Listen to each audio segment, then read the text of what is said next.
Bismillah, la louange est à Allah, nous le louons, implorons son aide et lui demandons pardon. Et nous nous protégeons auprès de lui du vice de nos personnes et de nos mauvaises actions. Celui qu'Allah guide, point d'égarement pour lui, et celui qui l'égare, point de guider pour lui. Et je témoigne qu'il n'y a pas de divinité digne d'être adorée si ce n'est Allah unique. Et je témoigne que Mohammed sallallahu alayhi wa sallam est son esclave et messager. Ce soir, Inch'Allah, nous allons parler de la réalité des gouverneurs et des juges. La réalité des gouverneurs et des juges, en passant notamment, et c'est là la clé de tout le problème, le statut des lois humaines. Le statut des lois humaines et le rôle des gouverneurs et des juges. Déjà, pour commencer, je vais vous citer une parole du petit-fils de Mohammed ibn Abdul Wahhab, rahimahullah, Abdurrahman ibn Hassan, rahimahullah, qui a conseillé un des gouverneurs de son époque, et il lui a dit dans Ad-Durar as-Saniyya, volume 14, page 68, de même, il est une obligation pour le gouverneur de s'occuper au nom d'Allah de celui qui ramène des ambiguïtés aux musulmans dans leurs croyances. Comme ceux qui interdisent le tekfir des mouchrikines et les font entrer dans la meilleure communauté parce qu'ils prétendent appartenir à l'islam et prononcent la shahada. Les dégâts que cause cette catégorie de gens sont énormes, surtout chez ceux qui n'ont pas beaucoup de science. Et la majorité des gens ne connaissent pas les preuves pour répondre aux ambiguïtés de ceux qui les propagent et aux égarements des égarés. Donc, une des obligations des gouverneurs, comme nous informe le cheikh, rahimahullah, il dit qu'il faut que le gouverneur il s'occupe des gens qui propagent des ambiguïtés aux musulmans. Et il cite une des catégories de gens qui propagent des ambiguïtés, c'est par exemple ceux qui viennent et qui te disent « Tu ne peux pas rendre mécréant celui qui fait le shirk parce que il prétend appartenir à l'islam et il dit la shahada. » C'est de ça qu'il parle, le cheikh Abdurrahman ibn Hassan, rahimahullah. Et maintenant, on va passer au statut des lois humaines. Et on va établir quel est le statut des lois humaines pour passer ensuite au rôle des gouverneurs. Déjà, pour commencer, Allah il a dit dans un verset, la création et le commandement n'appartiennent qu'à lui. Toute gloire à Allah, Seigneur de l'univers. Allah il a dit aussi dans la sourate 18, verset 26, et il n'associe personne à son commandement. Donc le commandement, dans les deux versets qu'on vient de voir, le premier verset où Allah il a lié la création au commandement, et le deuxième verset dans lequel Allah il a dit qu'il n'associe personne à son commandement, eh bien c'est le commandement cosmique et le commandement législatif. Et la preuve que là on parle aussi du commandement législatif et que le commandement législatif aussi n'appartient qu'à Allah, c'est le verset dans lequel Allah il a dit le jugement n'appartient qu'à Allah.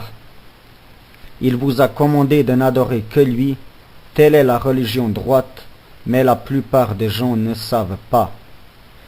Et la preuve dans la sunna de notre prophète Mohammed sallallahu alayhi wa sallam, c'est un hadith qui a été rapporté par l'imam Ahmed, dans lequel notre prophète Mohammed sallallahu alayhi wa sallam a dit « J'ai été envoyé avec le sabre avant le jugement dernier, afin de mettre en place les lois de la religion d'Allah, jusqu'à ce qu'Allah soit le seul adoré sur la terre.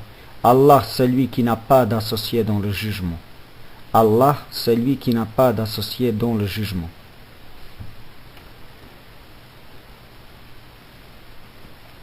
Donc, quand on parle du jugement qui n'appartient qu'à Allah, eh bien ça concerne son droit de légiférer et son droit de trancher les litiges entre les créatures. D'accord? Donc, dans le jugement, il y a deux cas dans le jugement qui n'appartiennent qu'à Allah et il n'a pas d'associé dedans. Légiférer des lois et trancher des litiges entre ces créatures. La preuve que légiférer des lois est un droit qui n'appartient qu'à Allah, c'est un verset dans lequel Allah il a dit Ou bien aurait-il des associés qui leur auraient établi des lois religieuses qu'Allah n'a jamais permises? Ou bien aurait-il des associés qui leur auraient établi des lois religieuses qu'Allah n'a jamais permises? Et la preuve que le droit de trancher des litiges n'appartient qu'à Allah est le verset 57 dans la sourate 6, dans lequel Allah il a dit: le jugement n'appartient qu'à Allah, il tranche en toute vérité et il est le meilleur des juges. Le jugement n'appartient qu'à Allah, il tranche en toute vérité et il est le meilleur des juges.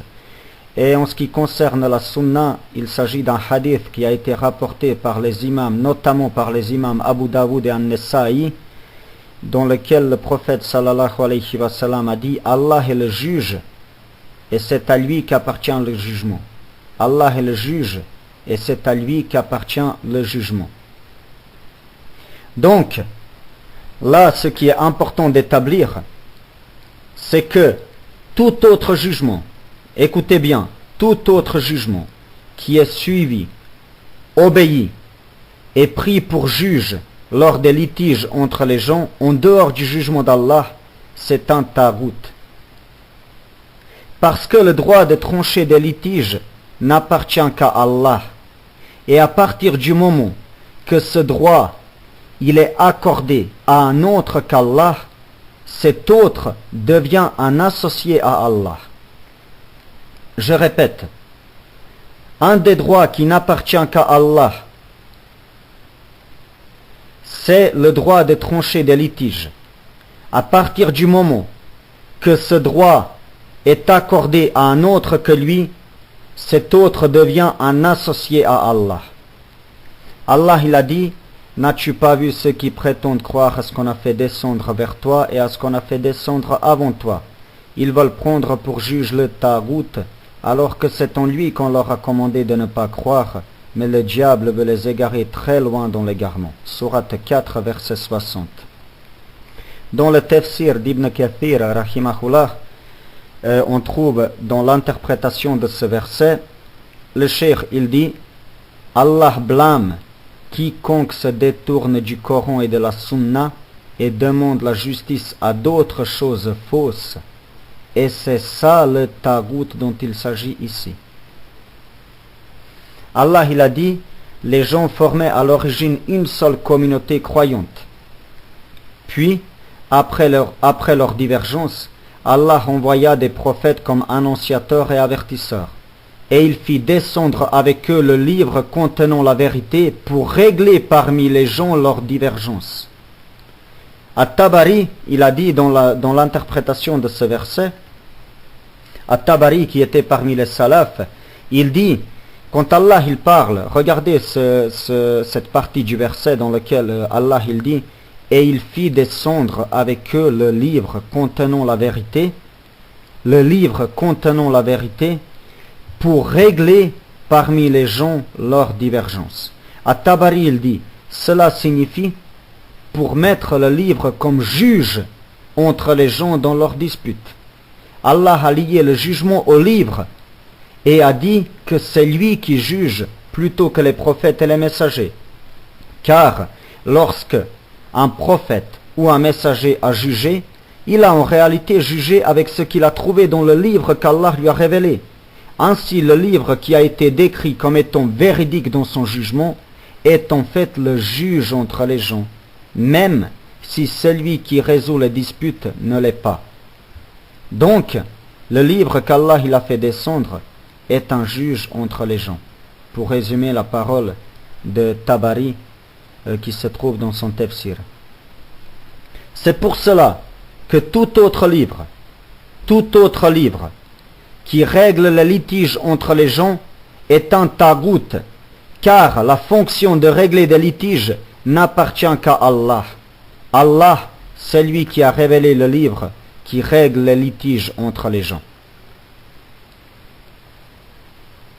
Ce principe il est confirmé dans une parole d'un savant contemporain, une de ses anciennes paroles, dans laquelle Ibn Uthaymin il a dit dans le Fiqh al-Ibada, page 60, il a dit « C'est comme ceux qui abolissent les lois de la charia dans les affaires sociales et les remplacent par des lois inventées.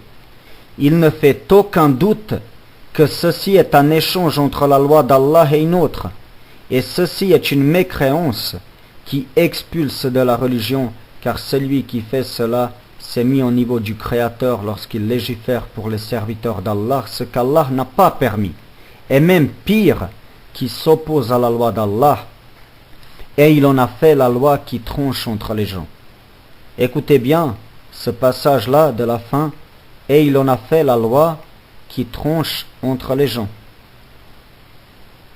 Toute personne qui va accorder le droit de trancher des litiges à autre qu'Allah, eh bien il a fait de cet autre qu'Allah un associé à Allah.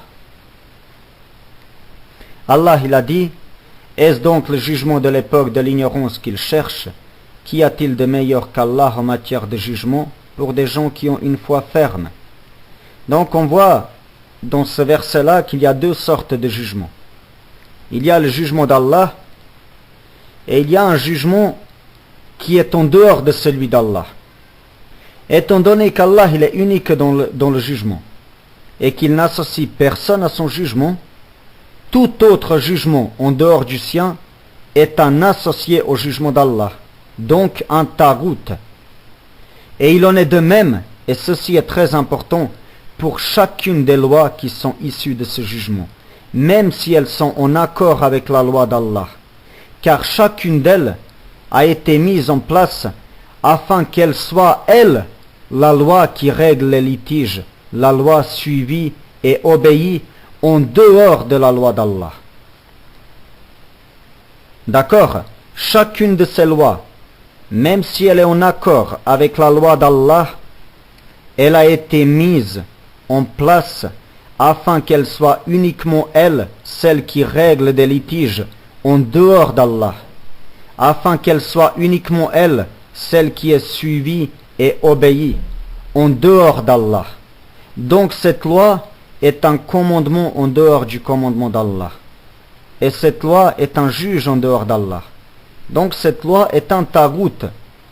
Et c'est comme ça que nous disons, et c'est la raison pour laquelle nous disons que la loi est un tagout. La constitution est un tagout. Ibn Kathir, rahimahullah, il a dit, Al-Juwayni dans Al-Bidaya wa Nihaya, volume 13, page 139. Il a dit, Al-Juwayni mentionna du Yasik ce qui suit. Écoutez bien qu'est-ce qui était marqué dans le Yasik. Et vous allez voir que parmi les lois qui étaient dans le Yasik, eh bien, il y avait des lois qui étaient en total accord avec la loi d'Allah. Alors, dans le Yasik, il était marqué la chose suivante. Celui qui fornique est mis à mort, qu'il soit marié ou non. Celui qui est homosexuel est mis à mort. Celui qui ment exprès est mis à mort. Celui qui fait de la magie est mis à mort. Celui qui espionne est mis à mort. Celui qui intervient dans une dispute entre deux personnes et soutient l'un des deux est mis à mort. Celui qui urine dans l'eau est mis à mort. Et écoutez qu'est-ce qu'il dit Ibn Kathir, rahimahullah. Et tout ceci contredit la loi d'Allah, révélée à ses serviteurs, les prophètes, que la paix soit sur eux.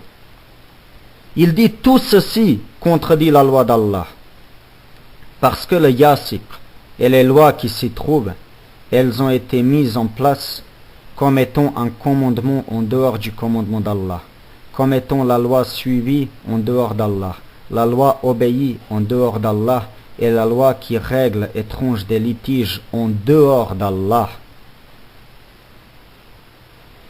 Et on trouve dedans notamment celui qui commet l'adultère, il est mis à mort, l'homosexuel est mis à mort, et celui qui fait de la magie est mis à mort. Pourtant, ça n'a pas empêché Ibn Kathir, rahimahullah, de dire que ceci contredit la loi d'Allah.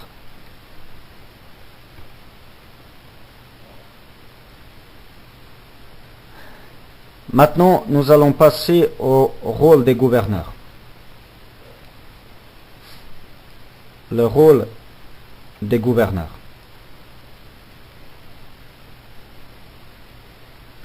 On va commencer par une parole d'un savant qui était aussi l'imam et le juriste du Nejd, Abu Butayn rahimahullah, après avoir cité quelques paroles des compagnons des salaf et des savants du tawhid. Il dit: le tagout comprend tout ce qui est adoré en dehors d'Allah, tout chef égaré qui appelle au mensonge et l'embellit. Tout chef égaré qui appelle au mensonge et l'embellit. De même, toute personne que les gens ont élue pour qu'elle juge entre eux avec des lois de la jahiliya contraires au jugement d'Allah et de son prophète. De même, les sorciers, ceux qui incitent à l'adoration des statues, et il continue en disant que le plus grand des tabagites est le diable, Iblis. Et on trouve cette parole dans Fatawa Nejdiya, volume 1, page 325. Ce qui est intéressant là-dedans, c'est quand il parle de tout chef égaré qui appelle au mensonge et l'embellit, et quand il parle des personnes qui ont été élues pour juger avec des lois de la jahiliya, contraires au jugement d'Allah. Donc le chef égaré qui appelle au mensonge et l'embellit, c'est un tagout du suivi et de l'obéissance. Et ce tagout-là, il se présente sous 4 formes. La première forme, c'est tout ce qui est suivi et obéi en dehors d'Allah. C'est notamment le cas des constitutions humaines, comme on l'a vu avant. La deuxième forme, c'est toute personne qui est suivie et obéie en dehors d'Allah. Numéro 3, toute personne qui est suivie et obéie dans la mécréance. Et numéro 4, toute personne qui appelle, incite à la mécréance et l'embellit. Et il n'y a pas de doute que les gouverneurs des pays démocratiques sont des chefs égarés qui appellent à la mécréance et l'embellissent. On va voir à quoi ils incitent. Ils incitent les gens à suivre le tagout, c'est-à-dire les lois humaines. Il a été établi que les lois humaines sont un tagout et on ne va pas revenir là-dessus. On l'a dit avant. Donc, ils incitent les gens à suivre le tagout, à obéir au tagout, à respecter le tagout, se soumettre au tagout, accorder le droit de légiférer à autre qu'Allah et accorder le droit de régler les litiges à autre qu'Allah. D'accord? C'est la raison pour laquelle nous disons que la mécréance des gouverneurs des pays démocrates est semblable à la mécréance du shaitan, celui qui est suivi et obéi en dehors d'Allah et celui qui est suivi et obéi dans la mécréance, et enfin celui qui appelle, incite à la mécréance et l'embellit. Et elle ne s'arrête pas ici, la mécréance des gouverneurs. Parce que pour qu'il obtienne la place du chef de l'État, il doit prêter serment de respecter la constitution de l'État. Pour obtenir la place d'être le chef de l'État, il doit prêter serment de respecter la constitution de l'État. La constitution, on va vous citer quelques articles des lois des pays arabes. Par exemple, article 60 de la constitution du Koweït. L'émir, avant de remplir sa fonction, doit tenir le serment suivant lors d'une assise spécifique. Et il dit quoi? Je jure par Allah l'immense de respecter la constitution et les lois de l'État. Autrement dit, je jure par Allah de respecter le tagout. Et c'est exactement la même chose pour celui qui va prêter serment de respecter les chartes, comme par exemple la charte de l'ONU. Allah il a dit, nous avons envoyé à chaque communauté un messager pour leur dire, adorez Allah et écartez-vous du tagout. Et écoutez cette belle parole d'Ibn Kathir, rahimahullah, qui a dit, le tagout est le diable, parce qu'il incarne chaque mauvais chemin que les païens avaient emprunté, comme le fait d'adorer les idoles, d'aller vers elles chercher le jugement et de leur demander de l'aide. Il est aussi très important de savoir que le tagout doit être renié par la croyance, la langue et l'acte. La croyance, la langue et l'acte. Personne ne peut donc prétendre avoir renié le tagout sans porter témoignage par ces moyens, car certains peuvent le rejeter par leur langue et leur acte, mais pas par leur croyance. C'est le cas des hypocrites. D'autres peuvent rejeter le tagout par la croyance, mais pas par la langue, comme ceux qui prêtent serment de respecter les idoles et les tawagites. D'accord? Comme ceux qui prêtent serment de respecter les idoles et les tawagites. D'autres rejettent le tagout par la croyance, mais pas par l'acte, comme ceux qui se prosternent devant les tawagites ou vont chez eux chercher le jugement. Fin de la parole d'Ibn Kathir, rahimahullah. Il faut aussi savoir que dans les constitutions, c'est-à-dire les tawagites, parce que la constitution est un tagout, je répète, on trouve dedans des lois en totale opposition avec la législation du Seigneur des hommes. Écoutez, par exemple, article 65 de la Constitution du Koweït. L'émir a le droit de proposer des lois et le droit de les approuver et de les émettre. Article 79. Aucune loi ne peut être émise tant qu'elle n'est pas approuvée par l'Assemblée et reconnue par l'émir. Article 29. Les hommes sont égaux dans la dignité humaine et égaux devant la loi en droits et en devoirs généraux, sans aucune distinction entre eux, que ce soit pour leur sexe, origine, langue ou religion.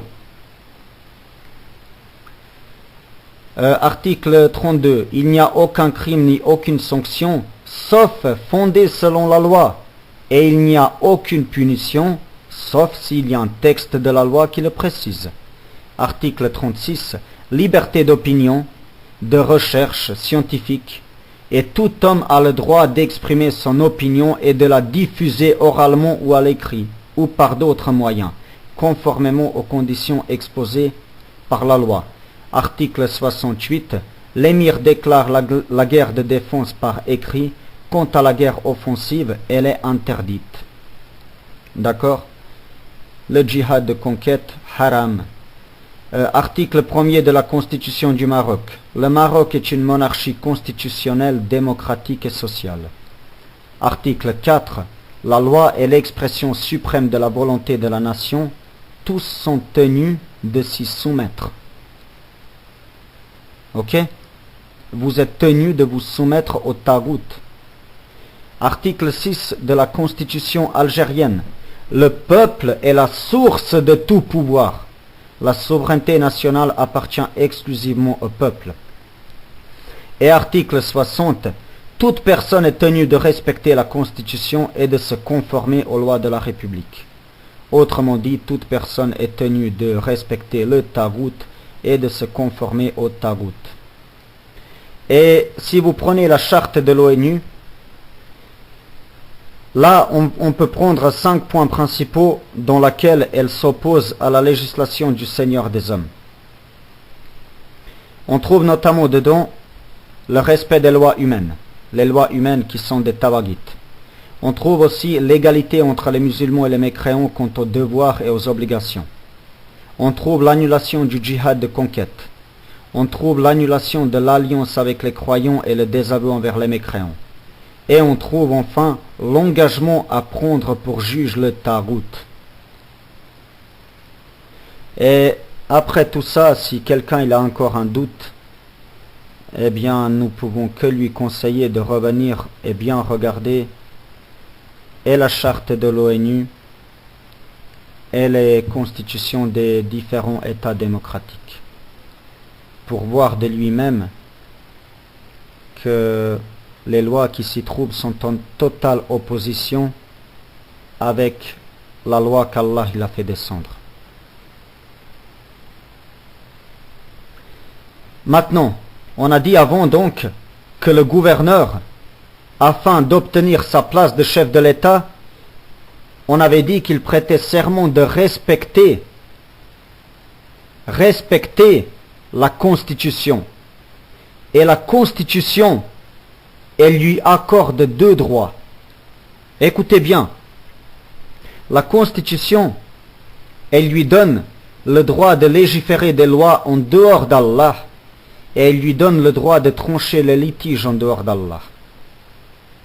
Et lui, au lieu de se désavouer de ça et d'unifier Allah dans le jugement, lui, il accepte que la Constitution lui octroie des droits qui n'appartiennent qu'à Allah et il s'engage à respecter cela et à le suivre.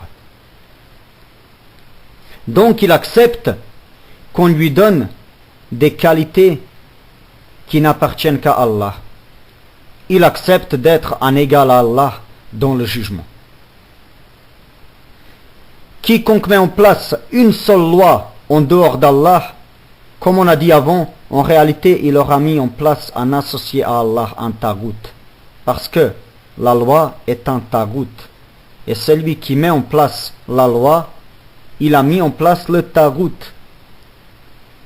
Alors imaginez maintenant de celui qui va imposer aux gens à ce que ce tagout il soit suivi, obéi et pris pour juge en dehors d'Allah.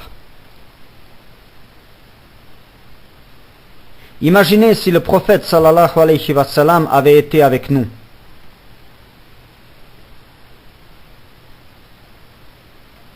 Il est difficilement imaginable qu'il ne soit pas considéré, qu'il n'aurait pas été considéré comme étant un hors-la-loi.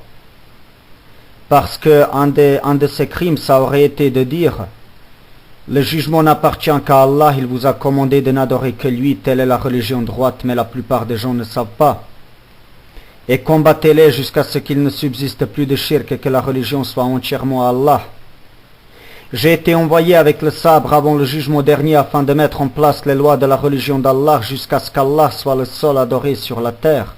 Allah, celui qui n'a pas d'associé dans le jugement. Et enfin, Jabir ibn Abdullah, rahimahullah, il a dit, le messager d'Allah sallallahu alayhi wa sallam nous a ordonné de combattre avec ceci en indiquant son épée, celui qui délaisse cela en indiquant le Coran. Rapporté dans le Musnad de l'imam Ahmed. Après tout ça, maintenant, Inch'Allah, on va passer à la signification du mot din. La signification du mot din. Allah il a dit, car il ne pouvait pas se saisir de son frère selon le din du roi. Et Ibn Jarir al-Tabari, rahimahullah, il a dit dans l'interprétation de ce verset, il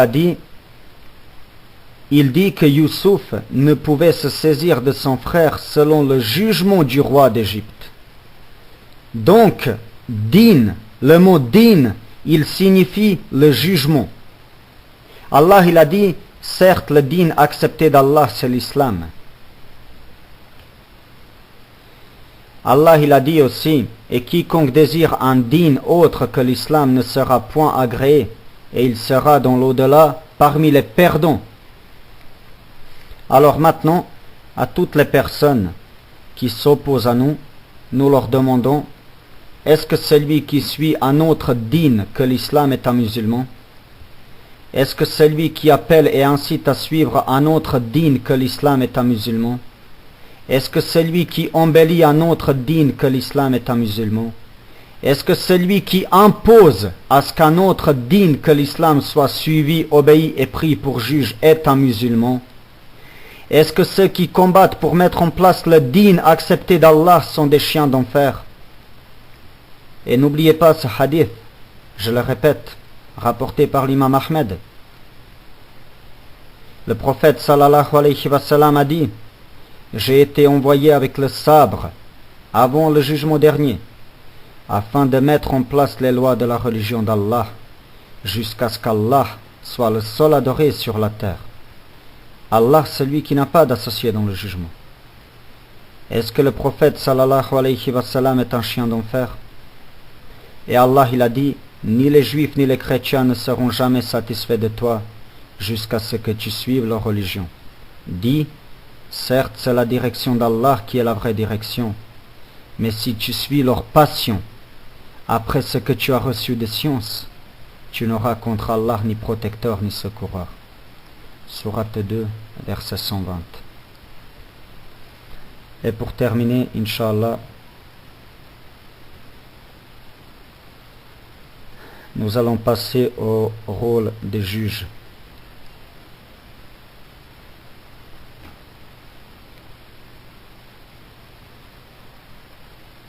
Le rôle des juges.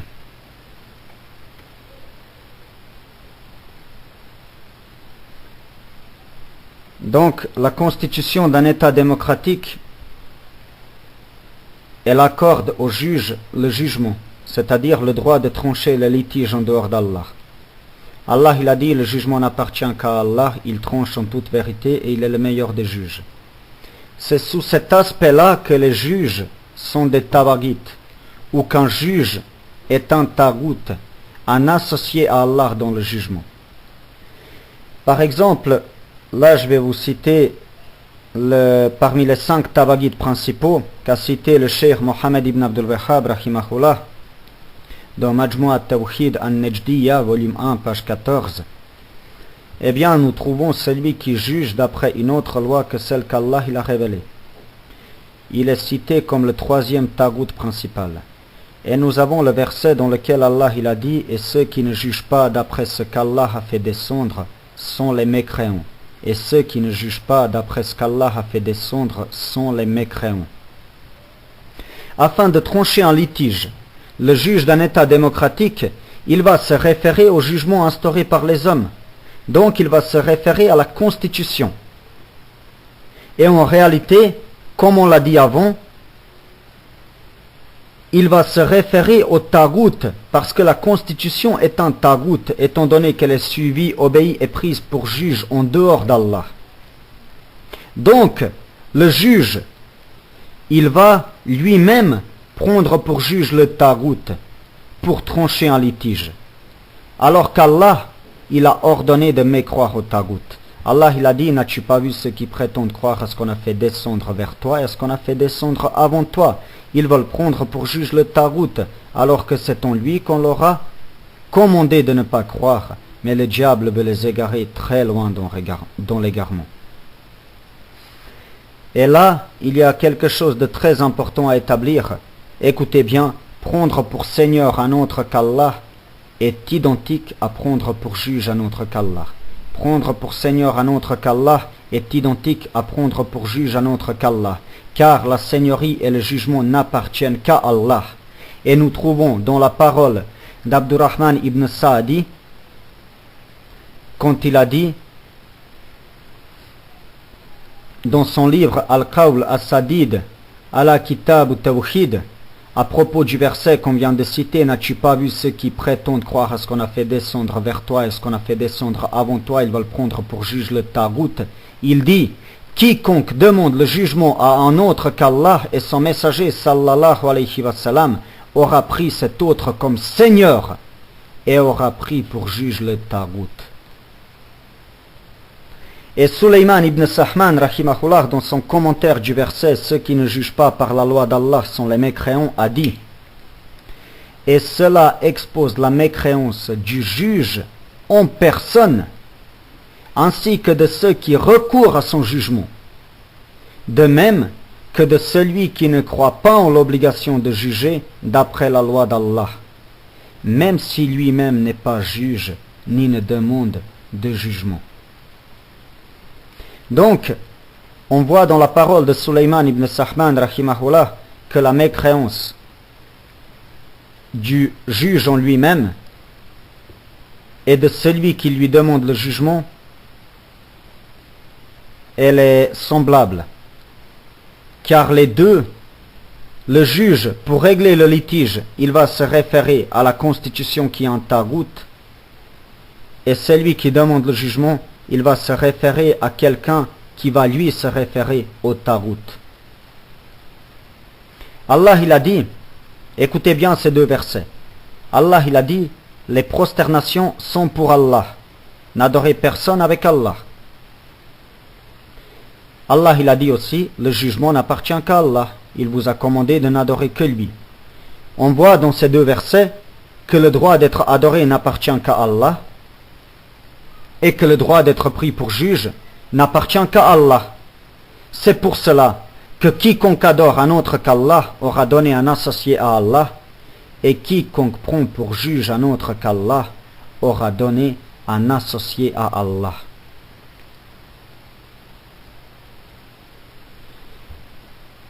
On va terminer là-dessus, Inch'Allah, et une prochaine fois, on va parler de la mécréance de celui qui légifère une seule sentence en dehors d'Allah,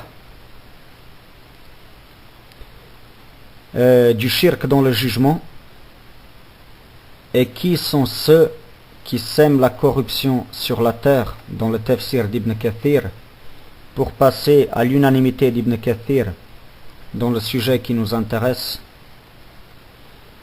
ainsi qu'à la mécréance de celui qui juge avec les lois abrogées, à savoir l'évangile et la Torah.